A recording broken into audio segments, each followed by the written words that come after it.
भगवत पुराण कथा तृतीय स्कंद 11वां अध्याय।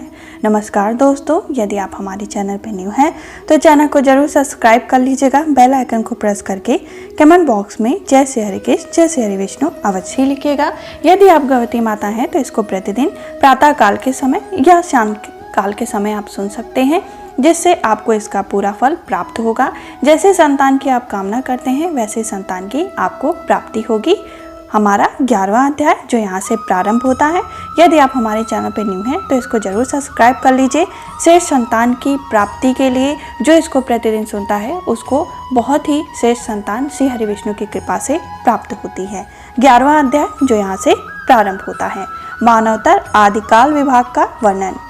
श्री मैत्री जी कहते हैं, विदुर जी, पृथ्वी आदि कार्य वर्ग का जो सूक्ष्मतम अंश है, जिसका और विभाग नहीं हो सकता तथा जो कार्य रूप को प्राप्त नहीं हुआ है और जिसका अन्य परमाणुओं के साथ संयोग भी नहीं हुआ है, उसे परमाणु कहते हैं। इन अनेक परमाणु के परस्पर मिलने से मनुष्यों को भ्रमवश अनेक समुदाय रूप एवं अव्ययी प्रतीत होती है।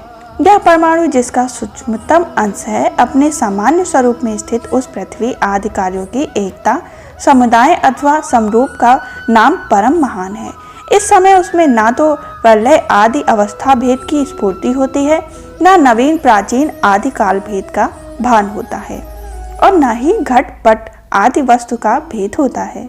साधु श्रेष्ठ, इस प्रकार यह वस्तु के सुचितम और महत्म स्वरूप का विचार हुआ है। इसी के सदस्य परमाणु आदि अवस्था में व्याप्त होकर व्यक्ति पदार्थों को भोगने वाले शस्त्र आदि में सामर्थ्य अव्यक्त स्वरूप भगवान कल्कि की भी सूक्ष्मता और स्थूलता का अनुमान नहीं किया जा सकता। जो काल परपंच के परमाणु जैसी सूक्ष्म अवस्थाएं प्राप्त रहता है वह अत्यंत सूक्ष्म है, और जो सृष्टि से लेकर प्रलय पर्यंत उसकी सभी अवस्थाओं का भोग करता है वह परम महान है। जो परमाणु मिलकर एक अणु होता है और 3 अणुओं के मिलने से सुषुम्ण होता है, जो झरोखों से होकर आई हुई सूर्य की किरणों के प्रकाश में आकाश में उड़ता देखा जाता है, ऐसे 3 ऋणों को पार करने में सूर्य को जितना समय लगता है उसे त्रुटि कहते हैं। इसे 100 गुना काल वेद कहलाता है, और 3 वेद का एक लव होता है। 3 लवकों का एक निमेष और 3 निमेषों का एक क्षण कहते हैं। 5 क्षण की एक काष्ठ होती है और 15 काष्ठ की एक लघु, 15 लघु की एक नाडिका होती है, जो नाडिका एक मुहूर्त होता है। दिन के घटने बढ़ने के अनुसार दिन एवं रात्रि दोनों संधियों के मुहूर्त देखे जाते हैं। इस प्रकार उन्होंने पल पल भर में जो भी क्षण बीतते जाते हैं उसका विदुर जी के सामने वर्णन किया और कहने लगे, विदुर जी तब बोले, मुनिवर, आपने देवता पितर और मनुष्यों की परम आयु का वर्णन तो किया है। अब जो सनक आदि ज्ञानी मुनिजन त्रिलोक से बाहर कल्प से भी अधिक काल तक रहने वाले हैं, उनकी भी आयु का वर्णन कीजिए। आप भगवान के काल की गति भली भांति जानते हैं, क्योंकि ज्ञानी लोग अपने योग सिद्ध दिव्य दृष्टि से सारे संसार को देख लेते हैं। मैत्री जी ने कहा, विदुर जी, सतयुग, त्रेता, द्वापर और कली, ये 4 प्रकार के युग अपनी संध्या और संध्या शक्ति के सहित देवताओं के 12 वर्ष तक रहते हैं। ऐसा बतलाया गया है कि इन सत आदि चारों युगों में क्रमशः 4, 3, 2 और 1 सहस्त्र दिव्य वर्ष होते हैं, और प्रत्येक में जितने सहस्त्र वर्ष होते हैं उससे दुगने 100 वर्ष उनकी संध्या और संध्यांश में होती हैं। युग की आदि में संध्या होती है और अंत में संध्यावास। इनकी वर्गणना सैकड़ों की संख्या में बतलाई गई है। इनके बीच का जो काल होता है उसी को काल वेताओं युग कहते हैं। प्रत्येक युग में एक एक विशेष धर्म का विधान पाया जाता है। सतयुग के मनुष्य में धर्म अपनी चरम सीमा पर रहता है, फिर अन्य युगों में अधर्म की वृद्धि होने से उसका एक एक क्षण क्षीण होता जाता है। प्यारे विदुर जी, त्रिलोक से बाहर महलों ब्रह्मलोक पर्यंत यहाँ की एक सहस्त्र चतुर्युगी एक दिन होता है, और इतनी ही बड़ी रात्रि होती है जिसमें जगतकर्ता ब्रह्मा जी शयन करते हैं। उस रात्रि का अंत होने पर इस लोक का कल्प आरंभ होता है। उसका क्रम जब तक ब्रह्मा जी का दिन रहता है तब तक चलता रहता है। उस एक कल्प में 14 मनु है। प्रत्येक मनु इकतर चतुर्युगी कुछ अधिक काल तक अपना अधिकतर भोगा करते हैं।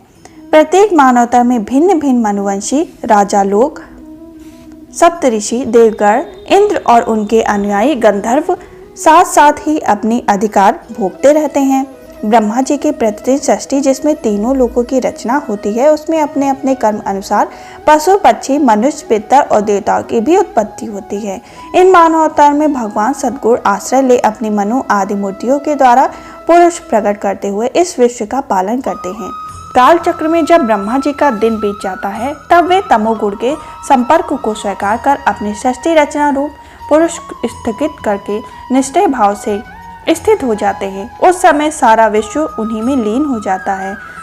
जब सूर्य और चंद्रमा से रहित वह प्रलय रात्रि आती है, जब वे भू भव भव स्व तीनों लोग उन्हीं ब्रह्मा जी के शरीर में छिप जाते हैं। उस अवसर पर तीनों लोग शेष जी के मुख से निकलती हुई अग्नि रूप भगवान की शक्ति से जलने लगते हैं।